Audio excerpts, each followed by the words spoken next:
And welcome back. We have a good one today. I'm very interested in this now. What do you guys think of Walmart streaming devices? Let me know in the comment section below. There's a lot of big things happening this year when it comes to streaming and the devices that bring it to you. So this is the ONN UHD streaming device. Now UHD does stand for Ultra HD, or I should say ultra high definition. And in the box, it does say it's a 4K resolution TV streaming. We are going to see if that's true.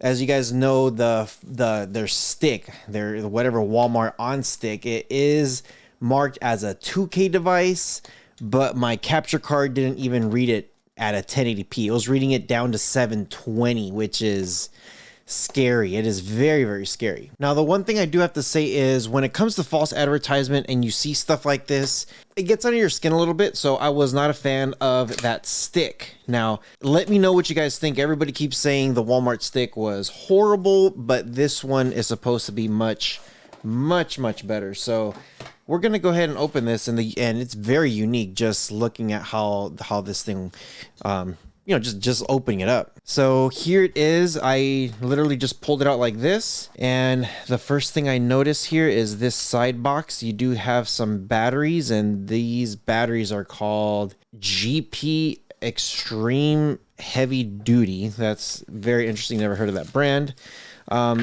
This is probably what's funny that says passed. How do I know it's been passed? The Google remote, the Android Google TV remote, has been one of the best remotes out there. So this is not Walmart's design. This is the remote from Google. So they just slapped their name on it. You got YouTube, Netflix, Disney Plus, and HBO Max. These buttons on the side, everything works pretty good. I like these remotes. It's funny because it does resemble the Fire Stick new remote a lot. Let me know what you think in the comment section. But there it is. Now this box is going to have nothing else. You do have a couple things here on the side that should just slide out just like that. And you also have the actual device here that looks like it got stuck. So here we go. Let's go ahead and open this up. You do get a standard HDMI. And this looks like it's very, very standard and basic. With me, I really do like to see what the HDMI cable says. So it says high-speed HDMI cable with Ethernet. So we'll see exactly how it runs. It even has a degrees, Celsius, volts. It has all that information on there. So we are going to connect it here, and we are going to use their cable. Now, of course, you do have the power brick, and I have to say the power brick, this is a Chinese power brick. This power brick is, I've seen these power bricks, and the edges feel identical to every single Chinese box that I've ever played with. So right now my thought process is they just mass produced it, probably got it at a very cheap deal because it is Walmart, but we do have to be fair. So we're going to definitely use this power brick. Now it's not USB-C, just a standard USB type. I'm not a fan of it. I really wish people would start going into either USB-C or give me the actual HDMI port, or USB port to plug in for power. And of course, the final thing is this little tiny box. Now, I don't know if you guys can see how small this is, but I got to give you guys like a good content of how tiny this stick is. Now, if I do pull up my Fire Stick remote, you can see how small this is. Very, very small. Very, very small. It does feel cheap. Doesn't feel anything high quality. This looks like not even a good paperweight. I could probably fling it. You do have your HDMI port in the front, and you do have your power in the back. I heard people saying like, oh, this is great because you could actually hardwire it. There is no Ethernet port anywhere to hardwire. There is a button here. I'm guessing this is going to be like a reset button if need to, but that's it. No, you don't get any USB ports. You don't get any Ethernet ports. You don't get nothing. The only way to get anything like that is to split the power. And as you guys know, I'm not a fan of that. Not a fan of being able to split like that. So this is, we'll see exactly what it is. I don't want to start judging it, even though I'm already judging it. So let's plug in the power and put in the HDMI. So there it is. And we're going to go ahead to the capture card here. And this is what it's reading. Give it a second. There we go. Okay, the light just turned on white over here. So there is a white button that does turn on. Now, I'm going to use my own batteries. So I can't really judge and say if those batteries that they give you are any good. So the first thing it says on the remote, press and hold home and the back keys together. And I didn't do anything. It just connected. it just connected. So again, I love this remote. This remote's great. So let's just go through the steps. Very, very simple. You want to continue.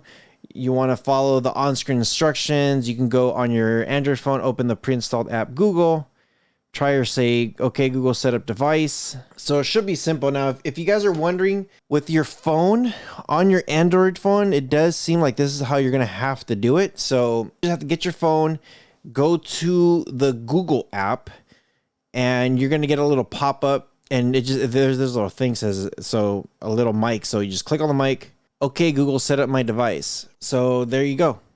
It says, okay, getting started, hit next. It's going to start searching for your devices. So that's actually really, really cool. It says connecting. It says verify this code. So I got to see the code on the screen here. I hit next. Give it a few seconds. It says it's connected. Now it says connect your device. So I'm going to hook it up to the internet, copy that one to your device, use my password. Let's go ahead and use this email. And it looks like everything's going through. The internet's popping up. My email's popping up.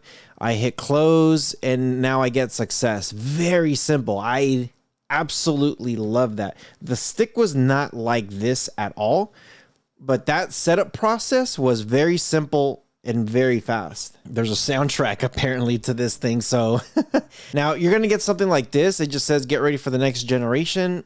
Just leave it alone. Let it do its thing. There's a patch that came through just recently. Just let it do its thing. Put the remote down, get some water, go. So you're going to get a couple screens like this after the update's been done. Just click yes, yes, yes. A few things you want to do, just hit continue, turn off or turn on, just whatever you want to do.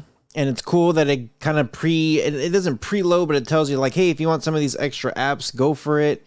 So pretty neat. Just hit continue and that should be it. Like just next, next, next all the way until it's done, and it's gonna set you there. Now it says control your TV with this, so I'm putting out now for now, but it's great that you have that option.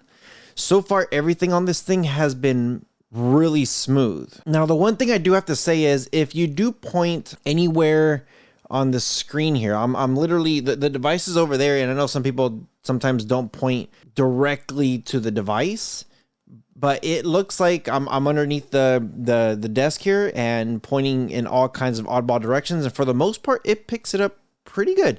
Here it says an update for your remote control is ready to be installed, so you can get details or dismiss. Everything is cool here with Android TV. If you guys haven't used it before, it's super nice and sweet. So what are the specs? What actually do we get? What do we really get in the device? So I like to use an app called IDA64. And what this gives me is the guts of the device. So it just reads everything that's in here. Now, first things first, device type TV manufacturer SK. It looks like it's using an Amlogic chipset. Okay, cool, I see you. And it comes to 2 gigs of RAM, where the stick is 1 gig of RAM.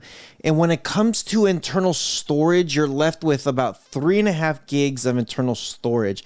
For some reason, I thought this was more than 8 gigs advertised. And I guess not. It doesn't really actually say how many gigs this thing is. So 8 gigs of internal storage, but with all the bloatware that it's got, all the stuff that this thing has in there, you're only left with 3.5. Now I do have a few apps in here that doesn't take much memory, and I'm left with that much. So it's pretty low. Okay, CPU. When it comes to the CPU, it is running a quad-core ARM Cortex A53, which is good.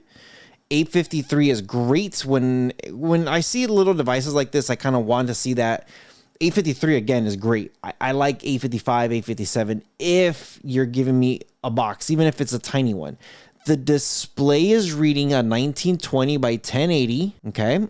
and it is a GPU Mali G31, which is great. So everything so far on this thing has been good. When it comes to Android, it is running Android 10. The device is not rooted. And the final thing, which is the most important thing, is going to be codecs. Now, the first thing is, I'm going to show this real quick before I start reading the codecs. The box does say right there, Dolby. It does say it's Dolby. And in the back, it does say it's a 4K resolution. So I better see those codecs. Here we go. Let's see. What do we get? So the first thing we see here when it comes to audio, you get your AAC decoder, your OMX Google AAC decoder. Okay, so we're getting some decoders on that. And then they give you the duplicates of the encoder for AAC, Android, and also for OMX. So that's good. It is going to give you the encoders and decoders for both, which is exactly what we want. So you do got 3GPP, you got AMR, WB, all four of them. You got FLAC, you got ALLAW, MLAW, MPEG, Opus, and RAW, Vorbis. You get all the stuff. The only thing, and maybe it's going to be, here we go. Okay, so DTS HD for your audio, they're only giving you one. So there's a difference between Dolby and DTS. And I'm just going to scroll down here real quick just to make sure I'm not missing a Dolby one. But as far as I see here, all of these are videos, and I don't see a video or an audio. Does it say Dolby Audio? It says Dolby Audio. So there's no Dolby Audio. There's a DTS HD, but there's no Dolby Audio. Okay, so here we go. For video, you got your VP8, you got your AVC 264. I did see a H264 at the top here. So there is a decoder and an encoder for 264, which is good. VP8, VP9, MPEG. You got your MPEG 4 HEVC, which is a good 1080. You got H263, and let's see, you got all your RM10s, 20s, 30s, 40s. Okay, you got your Amlogic Video HEVC, which is good. You got all the Amlogic's awesomes. This will push 4K for sure, absolutely. And there's a lot of them. So also with Amlogic Audios, you do get several VP9s, audio decoder DTS HD, EAC3, AC3, FFmpeg. So you get some good stuff here. The only thing is, if you're going to advertise for Dolby Audio, then I want to see Dolby Awesome audio codecs, and there is no Dolby Awesome. So they got some good ones that should give you some really good surround sound, and they do got that DTS HD, but that's different from Dolby. Those two decoders are completely different.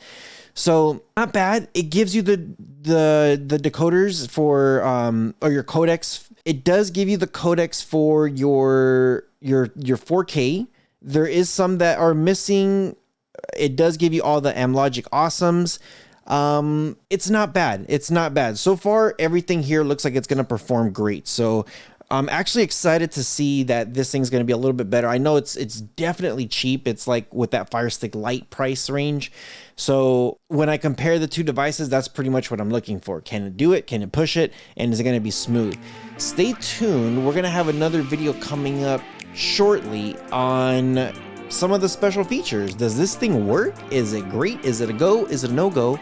Let me know in the comment section below. As always, you guys take care of each other, and I'll see you guys in the next one. Take care, guys.